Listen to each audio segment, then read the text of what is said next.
নমস্কার বন্ধুরা, আমি পলাশ বিশ্বাস আর আপনারা দেখছেন পলাশ বিশ্বাস ভিডিওস। আশা করি আপনারা প্রত্যেকে ভালো আছেন এবং আপনাদের বাগানের প্রত্যেকটি গাছ ভীষণ ভালো আছে। বন্ধুরা, থাম্বনেল এবং টাইটেল দেখে বুঝতেই পেরে গেছেন যে আজকে কোন বিষয় নিয়ে আলোচনা দেখাবো বা আলোচনা করব।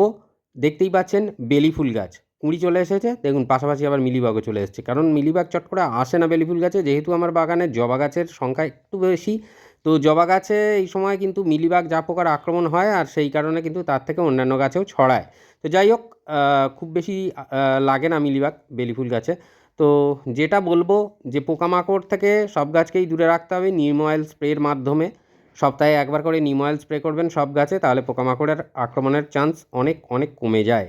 তাছাড়া 10 দিনের ব্যবধানে যদি কীটনাশক ব্যবহার করেন তাহলে বাগানে কোনো পোকামাকড়ের দেখা প্রায় থাকবেই না। তো যাই হোক, সেটা নিয়ে পরে কথা বলবো। দেখতেই পাচ্ছেন যে আগের বেলি ফুল গাছের পরিচর্যায় আমি দেখিয়েছিলাম যে ডালগুলো কিভাবে মানে পিঞ্চ করে দিয়েছিলাম বা সফট প্রুনিং করে দিয়েছিলাম। তো সেইভাবে করার পরে দেখুন সাইড থেকে 2-3টে করে কুশি ছেড়েছে। তো আপনাদের গাছেও সেই রকমই হবে। আর যখনই দেখবেন বেলি ফুল বা জুঁই ফুল একই রকম একই গোত্রীয়, তো সেই জন্য বলবো যে এই গাছগুলোর ক্ষেত্রে যে কাজটা করতে হবে সেটা ফুল ঝরে যাওয়ার পর ডালের মাথাগুলো জাস্ট পিঞ্চ করে দেবেন বা সফট রুলিং করে দেবেন, কাঁচি দিয়ে হোক বা যে কোনো জিনিস দিয়ে হোক। তাহলে দেখবেন গাছটা ঝোপালো হবে, অতি দ্রুত ফুল আসবে। তো আমারও গাছে দেখছেন যে ফুল চলে এসছে। তো এর মধ্যে যে প্রুনিং বা রিপোর্টিং সবটা হয়ে গেছে। মানে শীতকালে ডরমেন্সিতে থাকে এরা, তো তারপরে শীত ঘুম ভেঙে এরা কিন্তু নিজেদের ছন্দে চলে এসেছে। তো আজকের যে পরিচর্যাটা বলবো বা যে দেখাবো সেটা হচ্ছে তরল সার। যে তরল সারটা দেখাবো, সেই তরল সার যদি আপনারা সঠিকভাবে পালন করে মানে মেনটেন করে যদি গাছে দিতে থাকেন, আপনাদের বেলি ফুল গাছ নিয়ে আর কোনো চিন্তা করতে হবে না। তো দেখুন এই ছোট্ট ডাল, এখান থেকেও কিন্তু একটা ছোট্ট কুশি বেরোচ্ছে। তো এরকম প্রচুর ডালপালা বেরিয়ে আপনার গাছ কিন্তু দ্রুত ঝোপালো হয়ে যাবে। আর যারা রেগুলার ভিউয়ার্স তারা জানেনই যে কীভাবে আমি মানে পলাশ বিশ্বাস যেটা তার বাগানে করে সেটাই দেখায়। তো আগাছাগুলো তুলে ফেলতে হবে।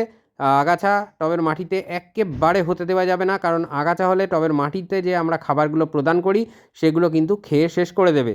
তো দ্রুত বেড়ে যাবে তারা, গাছ কিন্তু আপনার সেই খাবার গ্রহণ করতে পারবে না। তো যেটা করতে হবে যে মাটিটাকে হালকা করে খুঁচিয়ে নিতে হবে। আর যাদের জন্য ছোট্ট করে বলে দিই, টবের মিডিয়াতে যারা বেলি ফুল গাছ বসাবেন বা কীরকম মানে কতটা পরিমাণে মাটি এবং অন্যান্য উপাদান নেবেন। তো যে টবে গাছ বসাবেন সেই টবের প্রায় 50% আপনি ভরে নেবেন মাটি দিয়ে, 40% ভরবেন কম্পোস্ট। মানে একটা টবের 50 ভাগ মাটি এবং 40 ভাগ কম্পোস্ট দিয়ে আপনারা 90% একটা টবের ভরে নেবেন। ফাঁকা যে 10% পড়ে থাকবে সেটা বিল্ডিং কনস্ট্রাকশনে ব্যবহার করা হয় যে লাল মোটা দানার বালি, সেটা 3-4 ধুয়ে নেবেন প্রথমে। ধুয়ে নিয়ে নোনা অংশটা ধুয়ে যাবে, সেটাতে এখন মাটি, ভার্মি এবং বালি মিশিয়ে একত্রে আপনারা কিন্তু বেলি ফুল গাছের জন্য একটি আদর্শ মাটি টবে করার জন্য তৈরি করে নিতে পারবেন। তাহলে দেখুন বেলি ফুল গাছ কিন্তু একটা জিনিস মাথায় রাখবেন, একেবারে জল হোল্ড কিন্তু পছন্দ করে না, কিন্তু হালকা ময়েশ্চার থাকবে মিডিয়া, সেই রকম মাটিতে বেলি ফুল গাছ খুব ভালো হয়। হালকা ঝুরঝুরে মাটি হবে। তো সেই রকম মিডিয়াই বানানো হয়েছে। আর এখানে দেখুন 1 লিটারের একটা কন্টেনারে আমি জল নিয়েছি। তো আমি অর্ধেক, অর্থাৎ যেহেতু আমার পরিমাণ মানে 2টো টবে আমি দেবো, সেই জন্য আমি এই হাফ লিটার মানে যে জল আছে মানে এই কন্টেনারের অর্ধেকে আমি গুলবো। তো সেই জন্য এটা নিতে হচ্ছে। তো এই জিনিসটা আপনাকে জোগাড় করতে হবে। যারা শহরাঞ্চলে থাকি আমরা, তাদের পক্ষে খুবই কষ্টের, কিন্তু তার মাঝেও কিন্তু আমি জোগাড় করেছি। তো এই কাঁচা গোবর আপনাকে জোগাড় করতে হবে। এটা 3-4 দিন হয়ে গেছে, মানে তারও বেশি হয়েছে, যেটা আমার কাছে রয়েছে প্লাস্টিকের মধ্যে ঢেকে ঠান্ডা ছাওয়া জায়গায় রেখে দেওয়া আছে। তো আপনারাও এই জিনিসটা করবেন। এটা কিন্তু গাছেদের জন্য এক্কেবারে অমৃত জৈব তরল। তো এর সাথে আরও উপাদান আমি মেশাবো, সেগুলো কিন্তু দেখবেন, এবং কতদিনের ব্যবধানে দেবো সেটাও আমি বলে দেবো গাছে। তো কতটা পরিমাণে দিতে হবে, বেশি হয়ে গেলে আবার সমস্যা, চাপের বিষয় আছে। তো যাই হোক, খুব ভালো করে হাত দিয়ে এই গোবরটাকে গুলে নেবেন একদম জলের সাথে গুলে নিলে এই গোবরের মধ্যে কিন্তু প্রচুর পরিমাণে মাইক্রো নিউট্রিয়েন্ট থাকে, এবং তার সাথে কিন্তু নাইট্রোজেনের যে আধিক্য সেটাও কিন্তু যথেষ্ট পরিমাণে এই গোবর থেকে আমাদের গাছগুলো পেয়ে যাবে। তো এটা ম্যাজিকের মতো কাজ করবে আপনার গাছে। যখন আপনারা প্রদান করবেন তারপরে আপনারা বুঝতে পেরে যাবেন। এরপরে যে ঘরোয়া উপাদানটা লাগবে, যেটা আমরা খাই সেই জিনিসটা, অর্থাৎ কফি। কফি কতটা নেবো, 2 টাকা দামের একটা পাউচ নেবেন। 2 টাকা দামের পাউচ একেবারে ঠিকঠাক উপাদান মানে এখানে মেশানোর জন্য। তো এই 2 টাকা দামের একটা কফি পাউচ নিয়ে আমরা মিশিয়ে নেবো। কফি কেন দেবো? কফির মধ্যে আছে ক্যাফাইন। ক্যাফাইন থেকে মানে মাটিটাকে অম্ল করে, আর আমাদের বেশিরভাগই ফুল ফল সবজি গাছ এরা কিন্তু অম্ল মাটি পছন্দ করে। তাই পরিমাণ মতো দিতে হবে, অত্যধিক দিলে কিন্তু মাটি বেশি অ্যাসিডিক হয়ে যাবে, যার ফলে কিন্তু আবার ক্ষতিকর।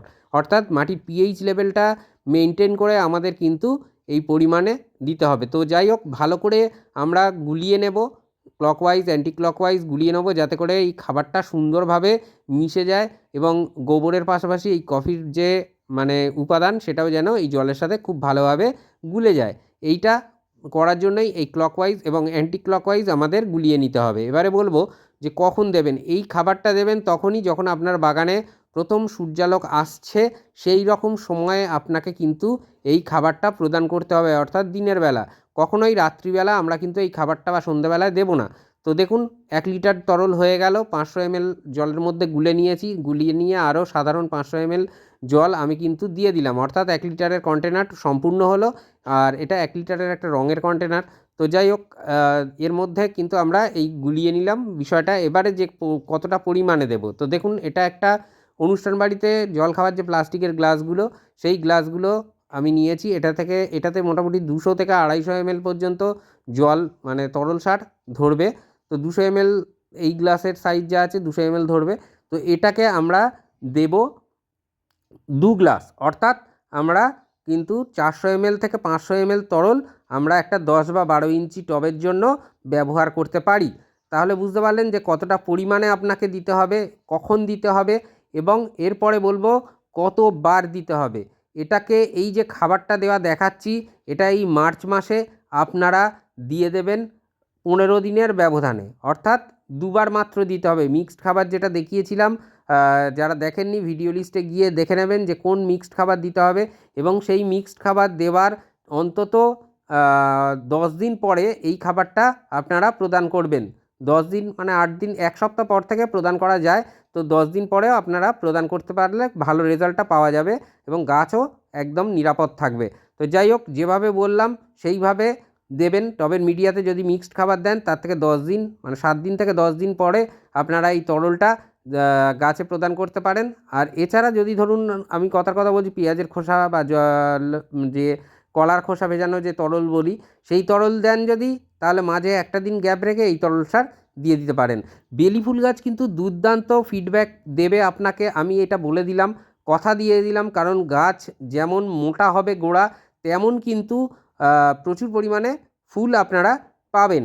তো এই যে টবের মিডিয়াতে খাবারটা দেওয়া দেখালাম, এই খাবারটা দেওয়ার পরে কী খাবার দেবেন, গাছের পাতায় স্প্রে করবেন, সেটা হচ্ছে একটা অনুখাদ্য বা মাইক্রোনিউট্রিয়েন্ট। সেটা যে কোনো হতে পারে, আমি বায়োভিটা-এক্স দেখাচ্ছি মানে এটাই দিতে হবে এমনটা নয়। আপনারা এর পরিবর্তে আপনারা ব্যবহার করতে পারেন অল ইন গোল্ড সুপার। এছাড়া আপনারা ব্যবহার করতে পারেন অ্যাগ্রোমিন গোল্ড, অ্যাগ্রোমিন ম্যাক্স, যে কোনো একটা মাইক্রোনিউট্রিয়েন্ট আপনাকে কিন্তু প্রদান করে দিতে হবে এই সময় বেলি ফুল গাছে। তো দেখবেন যদি সঠিকভাবে বেলি ফুল গাছে আপনারা এই জিনিসটা প্রদান করে দেন, তাহলে কিন্তু দারুণ রেজাল্ট আপনারা পেয়ে যাবেন। তো এখানেই কি খাবার শেষ? না, এখানেই খাবার শেষ না। মাটিতে আরেকটা খাবার আমি দিতে বলবো, যেটা কিনা এই বেলি ফুল গাছের জন্য ভীষণ উপকারী এবং অবশ্যই আমাদের বাগানের প্রত্যেকটা গাছের জন্যই উপকারী। সেটা হচ্ছে সরিষার খোল পচা জল। সরিষার খোল পচা জল আপনারা এই সময় দাঁড়িয়ে সপ্তাহে 2 বার করে প্রদান করবেন টবের মিডিয়ার মধ্যে। কারণ পরবর্তীকালে মার্চ মাসের শেষ থেকে আমরা কিন্তু সরিষার খোলের বদলে বাদাম খোলের জল দেওয়ার পছন্দ করব বেশি, এবং আমাদের গাছগুলোও তাই চাইবে। তো যাই হোক, সরিষার খোল পচা জল এই সময় দিয়ে নিতে হবে আপনাদেরকে। আর এই যে মিলিবাগ বা যে কোনো জিনিসের জন্য মানে পোকামাকড়ের জন্য আপনারা গাছে কীটনাশক ব্যবহার করবেন 10 দিনের ব্যবধানে। আর না হলে আরেকটা জিনিস, যেটা সপ্তাহে 1 বার করে আপনারা কিন্তু নিম অয়েল স্প্রে করতে পারেন। তবে যদি পোকামাকড় লেগে যায় তখন কীটনাশকের ব্যবহার করতেই হবে আপনাকে। তো যাই হোক, এইভাবে বেলি ফুল গাছের যদি এই তরল সার খাইয়ে দিতে পারেন যতদিনের ব্যবধানে বললাম ঠিক ততদিনের ব্যবধানে, তাহলে দেখবেন দুর্দান্ত রেজাল্ট আপনি কিন্তু আপনার গাছ থেকে, বেলি ফুল গাছ থেকে পাচ্ছেন। তো আশা করি বুঝতে পারলেন কীভাবে এই তরল সার খাওয়াতে হবে আপনার বেলি ফুল গাছকে। মন থাক চিরসবুজ, পৃথিবী হোক সবুজময়, এই বলে আজকে এখানেই আমি সমাপ্ত করছি। আবার আসছি আগামীকাল সন্ধ্যে 6টায়।